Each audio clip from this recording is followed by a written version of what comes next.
जब आप लोग पढ़ाई करते थे तो उस समय बहुत कंपटीशन नहीं था डॉक्टर बनने के लिए। आजकल बहुत सारे युवा जो तैयारी कर रहे हैं मेडिकल फील्ड की, किस प्रकार उसको थोड़ा गाइड करिए कि ऐसे तैयारी करें, किस प्रकार से करें वो भी जो है मेडिकल क्षेत्र में सफल हो सके सर। देखिए, हर समय मेडिकल क्षेत्र में एडमिशन पाना एक बहुत ही मुश्किल काम था। अच्छा, आपके समय में भी? अच्छा, हमारे समय में तो और ज़्यादा मुश्किल था, क्योंकि हमारे समय में यूपी में 625 सीटें हुआ करती थी। आज की डेट में गवर्नमेंट ने हर जिले में लगभग सीटें बढ़ा दी हैं। और उस समय संसाधन इतने नहीं थे, इतने कोचिंग्स नहीं थे, इतने ऑनलाइन टीचर नहीं अवेलेबल थे, और किसी परिवार में कोई डॉक्टर न होने के कारण हम लोग को काफ़ी संघर्ष करना पड़ा। नमस्कार दोस्तों, हमारे फेसबुक पेज हम सब की बात में आप सब लोग का स्वागत है। आप देखते होंगे पूरे भारत में हम करता हूँ, निषाद समाज के लोगों से मिलता हूँ, उनकी बातें रिकॉर्ड करता हूँ, आपको सुनाता हूँ। आपको अच्छा लगता है आप लाइक कमेंट और शेयर करते हैं। इस समय उत्तर प्रदेश के जिला महाराजगंज में हूँ। हॉस्पिटल है ये Krishna fracture clinic. Doctor DK. Sahni मतलब निषाद समाज के हैं, MBBS है, MS है, ऑर्थो है, सर साथ बैठा हुआ हूँ। इनसे मुलाकात कराता हूँ, बात करता हूँ। पूरा वीडियो पक्का आपको अच्छा लगेगा, एक अच्छा मोटिवेशन आपको मिलेगा। सर जी, हमारा फेसबुक पेज चलता है, यूट्यूब चैनल है, और आपने वीडियो को परमिशन दिया हुआ है, इसके लिए तहे दिल से धन्यवाद। पहले 2 शब्द कही, फिर बहुत सारी बातें करने जा रहे हैं सर। सर्वप्रथम आपको बहुत बहुत धन्यवाद कि आप हमसे मिलने आए और हमारी बातों को शेयर करने का आपका एक मोटिवेशन के रूप में आप मिले, और आपने शेयर करने की बातें सोची। समाज के लोगों के बीच में आप जाते हैं, लोगों से मिलते हैं, लोगों के द्वारा किए गए अच्छे कार्यों को मैंने कई बार आपके वीडियोस देखे हैं, सराहते हैं, और एक अच्छी ऊर्जा समाज में फैलाने का प्रयास करते हैं। इसके लिए बहुत बहुत धन्यवाद योगेंद्र जी। घर के पहले डॉक्टर कि घर में कोई पहले डॉक्टर था आपके सर?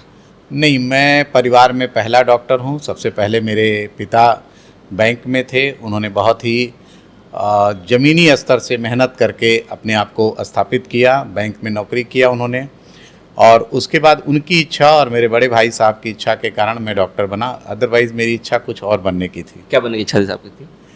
मैं एक्चुअली MBA करना चाहता था, और उस फील्ड में ही काम कर रहा था। लेकिन ये था कि हमारे रूरल एरिया से मैं आता हूँ, तो कई बार शिक्षा, स्वास्थ्य, जैसे मेरे पिताजी की शिक्षा के लिए बहुत ज़्यादा उनका वो था, और हमेशा शिक्षा, स्वास्थ्य और सामाजिक सम्मान की बात करते थे कि आप अपने शिक्षित रहेंगे और आप स्वस्थ रहेंगे, और तभी आप कहीं ना कहीं अपने लिए सम्मान ढूंढ पाएंगे।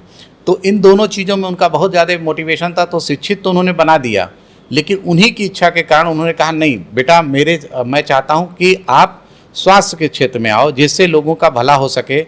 आप एक मिनिमम रेट पे काम करो, और अपने लोगों को, जिनको अक्सर करके छोटे समाज के लोगों को परेशान किया जाता है, उनको सही चीज़ें नहीं बताई जाती हैं, जो उनका इलाज सच में होना नहीं होता, उससे ज़्यादा गलत तरीके से उनका इलाज किया जाता है। कई बार गरीबों के साथ, कहने का मतलब है कई बार शोषण होता है, इलाज में भी शोषण होता है। पढ़ाई आप किए हुए हैं तो मतलब हिंदी मीडियम से पढ़े हुए थे, इंग्लिश में पढ़े हुए थे आप? नहीं, स्टार्टिंग हम तो हिंदी मीडियम से थे, क्योंकि मेरे पिताजी का मानना था कि यूपी बोर्ड बहुत अच्छा बोर्ड होता है। नो डाउट बहुत अच्छा बोर्ड रहा है, और उसका सिलेबस बहुत अच्छा रहता था, तो उनका ये मानना रहता था। कुछ संसाधन थे, वो चाहते तो मुझे इंग्लिश मीडियम में भी पढ़ा सकते थे, लेकिन उन्होंने मुझे हिंदी मीडियम में ही पढ़ाने की, उनकी इच्छा के कारण मुझे उन्होंने हिंदी मीडियम में पढ़ाया मुझे। मैं पूर्वांचल में पूरा भ्रमण करता हूँ, और निषाद समाज के शायद पहले डॉक्टर है ऑर्थोपेडिक है, सही बात है ये कि और भी हैं? और भी डॉक्टर हैं। नहीं, पूर्वांचल में बात कर रहा हूँ। पूर्वांचल में मैं हूँ अकेले, पूरे पूर्वांचल में निषाद समाज के ऑर्थोपेडिक पहले इकलौते डॉक्टर आप हैं? नहीं, अभी और भी बच्चे आ चुके हैं पूर्वांचल में। हाँ, पूर्वांचल में एक लड़का और पीपीगंज से अभी आया हुआ है। रवि साहनी करके आए हुए हैं। अच्छा। वो फिलहाल पूर्वांचल के रहने वाले हैं, लेकिन इलाहाबाद मेडिकल कॉलेज में हैं। अभी यंग ही हैं वो, और कई बार हमसे उनकी मुलाकात होती है। लेकिन हाँ, वैसे देखा जाए तो सबसे पहले मैंने ही MS किया हुआ है। और उसके अलावा पूर्वांचल के पास में भदोही से जो हमारे सांसद जी हैं, विनोद कुमार बिंद जी, हाँ, पूर्वांचल बाहर है। हाँ, पूर्वांचल से बाहर हैं, लेकिन उनसे भी हमें प्रेरणा मिलती रही है, और मेरे सीनियर भी रहे हैं वो। अच्छा, जब आप लोग डॉक्टर की पढ़ाई कर रहे होंगे उस समय इतना नहीं होगा कि निषाद समाज डॉक्टर कम मिलते रहेंगे। आज के डेट में डॉक्टर बहुत ज़्यादा हो रहे हैं, तो कैसा लगता है देखिए कि? नहीं, अच्छी बात है। अगर हम शिक्षित होते हैं, किसी भी संवैधानिक पद पे जाते हैं, डॉक्टर बनते हैं, इंजीनियर बनते हैं, एडवोकेट बनते हैं, प्रशासनिक पदों पे आते हैं, तो कहीं ना कहीं अपने समाज के लोग जब कहीं न कहीं प्रतिनिधित्व करते हैं, तो मुझे बहुत अच्छा लगता है। राजनीति के क्षेत्र में भी अब हमारे समाज के लोग काफ़ी डॉक्टर्स आ रहे हैं, ये बहुत ही अच्छी बात है। मेरी वाइफ खुद भी एक डॉक्टर हैं। अच्छा, वो क्या कर रखी है? उन्होंने जनरल गायनी का केस अच्छा। कोर्स किया और हुआ हस्बैंड है। दोनों डॉक्टर आप लोग हैं? दोनों लोग डॉक्टर हैं और वो फिलहाल अभी बगल के शहर में ही पोस्टेड हैं। चलिए, जब आप लोग पढ़ाई करते थे तो उस समय बहुत कंपटीशन नहीं था डॉक्टर बनने के लिए। आजकल बहुत सारे युवा जो तैयारी कर रहे हैं मेडिकल फील्ड की, किस प्रकार उसको थोड़ा गाइड करिए, कैसे तैयारी करें, किस प्रकार से करें, वो भी जो है मेडिकल क्षेत्र में सफल हो सके सर? देखिए, हर समय मेडिकल क्षेत्र में एडमिशन पाना एक बहुत ही मुश्किल काम था। अच्छा, आपके पहले समय तो में भी? अच्छा। हमारे समय में तो और ज़्यादा मुश्किल था, क्योंकि हमारे समय में यूपी में 625 सीटें हुआ करती थी। आज की डेट में गवर्नमेंट ने हर जिले में लगभग सीटें बढ़ा दी हैं। और उस समय संसाधन इतने नहीं थे, इतने कोचिंग्स नहीं थे, इतने ऑनलाइन टीचर नहीं अवेलेबल थे, और किसी परिवार में कोई डॉक्टर न होने के कारण हम लोग को काफ़ी संघर्ष करना पड़ा, काफ़ी समय हमारा बर्बाद हुआ, उसके बाद हम कहीं सिलेक्शन को ले पाए। लेकिन आज की डेट में हर समय, आने वाला समय हर एक कंपटीशन के लिए टफ बनाता जा रहा है, लेकिन संसाधनों की व्यवस्था आज पहले से बेहतर है। तो आज हम अपने बच्चों को गाइड कर सकते हैं, आज वो अपने आप खुद को गाइड कर सकते हैं, ऑनलाइन भी गाइड हो सकते हैं। लेकिन हम लोग जिस दौर में आगे बढ़े हैं उस समय गाइड करने वाला कोई होता नहीं आज था। कैसे तैयारी करें बच्चे की सफल हो सके मेडिकल फील्ड के अंदर? कैसे तैयारी करें, किस तरीके से तैयारी करें? ज़्यादा पढ़ना पड़ता है, ज़्यादा समझना पड़ता है, कैसे क्या कर सकते हैं सर? देखिए, शुरुआत से जब आप पढ़ते हैं तो पहली बात है कि आपके पढ़ने का तरीका केवल रटना नहीं होता है, उसको समझ के पढ़ना जरूरी होता है कि उसको लाइफ में कहाँ कहाँ उसको यूज कर सकते हैं। जिस भी क्षेत्र में आप जाते हैं, जिस भी सब्जेक्ट में आपका इंटरेस्ट है, उसको बहुत ही ध्यान से पढ़ें और ये सोचें कि इसको ज़िंदगी में हम कैसे यूटिलाइज कर सकते हैं। सबसे तरीका ये है कि व्यवहारिक तरीके से आप पढ़ाई करें, ना कि केवल किताबों को रटने का प्रयास करें। क्योंकि कई बार अच्छे नंबर पाके कि आप रट करके अच्छे नंबर पा सकते हैं, लेकिन जीवन में आप उन्नति करने के लिए आपका व्यवहारिक ज्ञान बहुत जरूरी होता है। समझना पड़ेगा पूरा, समझना पड़ेगा। जैसे चिकित्सा के क्षेत्र में भी अगर आप किसी मरीज का इलाज करते हैं तो आपको उसकी सीट पे बैठ के उसकी पीड़ा को समझते हुए अगर आप इलाज करते हैं, उसके बजट को ध्यान देकर इलाज करते हैं, उसकी मनोभावना को देख करके इलाज करते हैं, तो आप बेहतर रिजल्ट दे पाते हैं। एक गरीब की, जैसे मैं हड्डी का डॉक्टर हूँ, एक गरीब का कूल्हा टूटने पे उसकी कुछ और डिमांड होगी, एक अमीर आदमी की कुछ और डिमांड होती है कि वो लाइफ को आगे कैसे जिएगा। तो उसके हिसाब से सोच समझ के अगर डॉक्टर इलाज करता है तो बेहतर रहता है, क्योंकि हर मरीज की परिस्थितियाँ अलग अलग होती हैं। जैसे निषाद समाज सर आते हैं, आप निषाद समाज में भी आता हूँ, और बहुत सारे पेशेंट आपके देखते होंगे निषाद समाज के हैं, आपके पास आते हैं, तो उनको कुछ वरीयता, कुछ छूट ऐसे देते होते हैं मतलब समाज के लोगों को? मैं प्रयास करता हूँ। देखिए, मैं एक डॉक्टर हूँ तो सर्व समाज का हूँ, लेकिन ये कोशिश करता हूँ बिना कुछ बताए उनको कुछ परसेंटेज मैं छूट कर देता हूँ। कुछ लोगों को समझ में भी आता है, कई बार कुछ लोग समझ भी नहीं पाते हैं, लेकिन हाँ, मैं उनको छूट देने का प्रयास करता हूँ।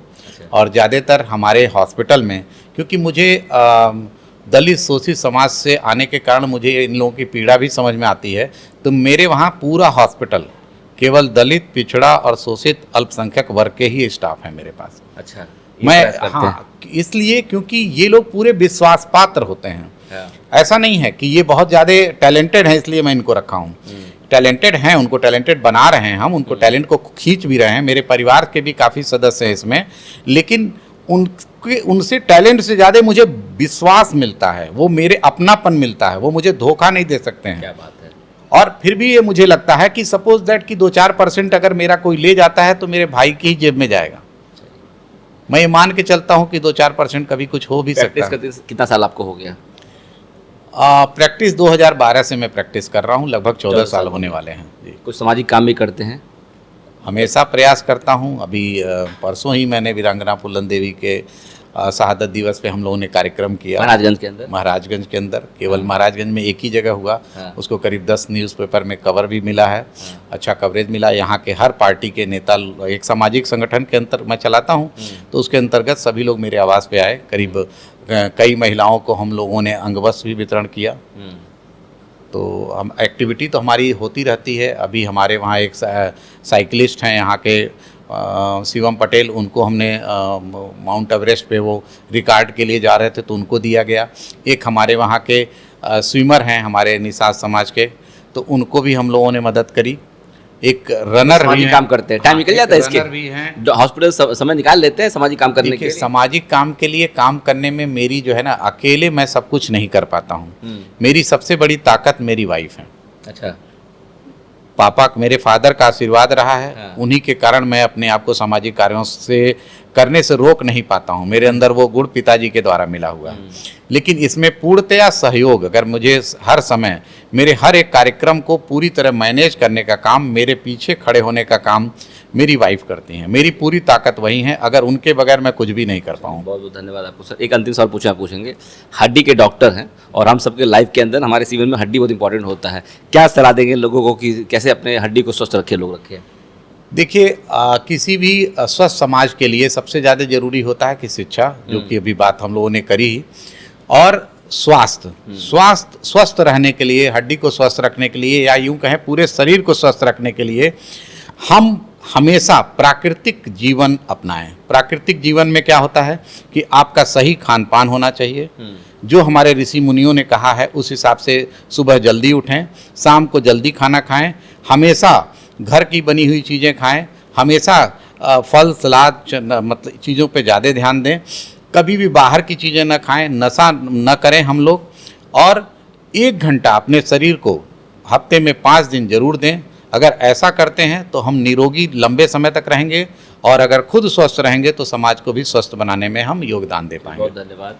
ये डॉक्टर DK साहनी मतलब दिनेश कुमार साहनी जी हैं, MBBS MS है, ऑर्थो सर्जन हैं ये, और दोस्तों कृष्णा फ्रैक्चर क्लिनिक नाम से इनका हॉस्पिटल चलता है, पिछले 14 साल प्रैक्टिस कर रहे हैं और सामाजिक काम भी कर रहे हैं। कह रहे हैं कि अगर लगता है कोई समाज का व्यक्ति आता है, उसको कुछ दुख है, तो अगर ऑपरेशन पैसा वैसा नहीं है तो हम लोग उसको सपोर्ट कर देते हैं। सर बहुत बहुत धन्यवाद, मेरे माध्यम से आपके पास पहुँचेगा कि पूरे देश के लोग जानेंगे निषाद समाज के अंदर आज के डेट में दिन पे दिन बहुत सारे डॉक्टर निकल रहे हैं और सामाजिक काम भी कर रहे हैं। वीडियो अच्छा लगा हो इसको लाइक करिए, कमेंट बॉक्स में कमेंट करिए, वीडियो को शेयर करिए। सर बहुत धन्यवाद आपका। नमस्ते दोस्तों।